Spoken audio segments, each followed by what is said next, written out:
बिस्मिल्लाहिर्रहमानिर्रहीम। अस्सलाम वालेकुम dear students, I am your teacher from the readers. प्यारे बच्चों, आज का हमारा बाब है बाब दोम, ईमानियात और इबादात, और हमारा मौजू है नमाज जनाजा और इसकी अहमियत। नमाज जनाजा मैयत के लिए मगफिरत की इज्तिमाई दुआ है। दुनिया में इंसान की जान अल्लाह ताला की दी हुई अमानत है। हर इंसान को जिंदगी की मुकर्रर मुद्दत पूरी होने के बाद मौत आनी है। इसके बाद अल्लाह ताला के हुजूर पेश होकर अमाल का जवाब भी देना है। कुरान पाक में फरमाया गया, कुल्लु नफ्सिन जायकातुल मौत, यानी हर जानदार को मौत का मजा चखना है। दीन इस्लाम में हुक्म है कि ज्यादा से ज्यादा लोग नमाज जनाजा में शिरकत करें।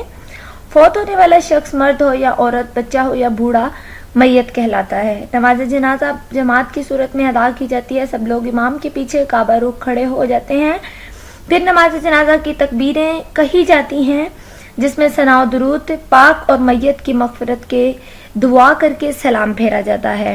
तो आइए हम अपने मौजू नमाज जनाजा और इसकी अहमियत की पढ़ाई शुरू करते हैं। नमाज जनाजा का मफहूम। दुनिया में इंसान की जान अल्लाह ताला की दी हुई अमानत है। हर इंसान को जिंदगी की मुकर्रर मुद्दत पूरी होने के बाद मौत आनी है। इसके बाद अल्लाह ताला के हुजूर पेश होकर अमाल का जवाब देना है। दुनिया की हर चीज फानी है। कुरान पाक में फरमाया गया है, कुल्लु नफ्सिन जायकातुल मौत, तर्जुमा हर जानदार को मौत का मजा चखना है। ईमान में भी ये शामिल है कि अल्लाह ताला की जात पर पुख्ता यकीन रखा जाए, सिर्फ उसी की इबादत के लायक समझा जाए, उसकी जात और सिफात में किसी को शरीक न ठहराया जाए। अल्लाह ताला की तरफ से इंसान की हिदायत के लिए भेजी गई आसमानी किताबों और तमाम अंबिया और रसूलों को सच्चा तस्लीम किया जाए।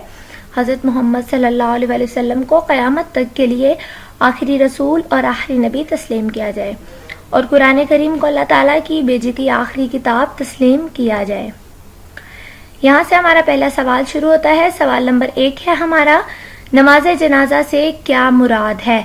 और उसका ये जितना हाईलाइट हुआ है ये उसका जवाब है। जब किसी मुसलमान का इंतकाल होता है तो दूसरे मुसलमान इसकी नमाज जनाजा अदा करते हैं। नमाज जनाजा मैयत के लिए मगफिरत की इज्तिमाई दुआ है। दीन इस्लाम में हुक्म है कि ज्यादा से ज्यादा लोग नमाज जनाजा में शिरकत करें। फौत होने वाला शख्स मर्द हो या औरत, बच्चा हो या बूढ़ा, मैयत कहलाता है। मैयत को इस्लामी तरीके के मुताबिक गुस्ल देकर कफन पहनाया जाता है। मर्द के कफन में 3 कपड़े और औरत के कफन में 5 कपड़े होते हैं। नमाज जनाजा अगरचे सब मुसलमानों पर फर्ज है, लेकिन अगर कुछ लोग भी अदा कर लें तो बाकी लोगों को माफ हो जाती है। इस्लाम में ऐसे फर्ज को फर्ज कफाया कहते हैं। कफन पहनाने के बाद मैयत के लिए नमाज जनाजा पढ़ी जाती है और मैयत को एहतराम के साथ दफन किया जाता है। यहाँ से हमारा सवाल नंबर 2 शुरू होता है कि नमाज जनाजा की अदायगी का तरीका क्या है? नमाज जनाजा का तरीका। नमाज जनाजा जमात की सूरत में अदा की जाती है। सब लोग इमाम के पीछे काबा रुख खड़े हो जाते हैं।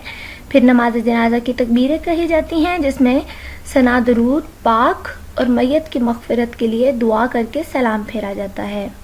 यह हमारे सवाल नंबर 2 का जवाब था। यहाँ से हमारा सवाल नंबर 3 शुरू होता है। सवाल नंबर 3 है, नमाज जनाजा की दीनी और माशरती अहमियत क्या है? जितना हाईलाइट हुआ है यह सवाल नंबर 3 का जवाब है। नमाज जनाजा की दीनी और माशरती अहमियत। नमाज जनाजा एक अहम इबादत है। इसका जो सवाब बहुत ज़्यादा है। नमाज जनाजा ये जाहिर करती है कि मुसलमान न सिर्फ इंतकाल करने वाले की दुआ मगफिरत में, बल्कि गमज़दा साथियों के दुख सुख में भी बराबर के शरीक हैं। नमाज जनाजा अदा करने से मुसलमानों में मैयत के वारसों से हमदर्दी का एहसास पैदा होता है। बामी गमगुजारी से दूसरों के दुख में शिरकत और उनकी दिलजोई से दिल को सुकून मिलता है। नमाज जनाजा मुसलमानों की माहमी इत्तेहाद की अलामत है। इससे आहरत पर ईमान पुख्ता होता है और अमाल की जवाबदेही का एहसास जिंदा हुआ है। सो स्टूडेंट्स, हमारी पढ़ाई मुकम्मल हुई और मौजू में मौजूद सवालात के जवाबात भी आपको करवा दिए गए हैं। आपने जो घर का काम करना है, सवाल नंबर 1, 2, 3 याद करें और जवाबी कॉपी पर लिखें। शुक्रिया। अल्लाह हाफिज।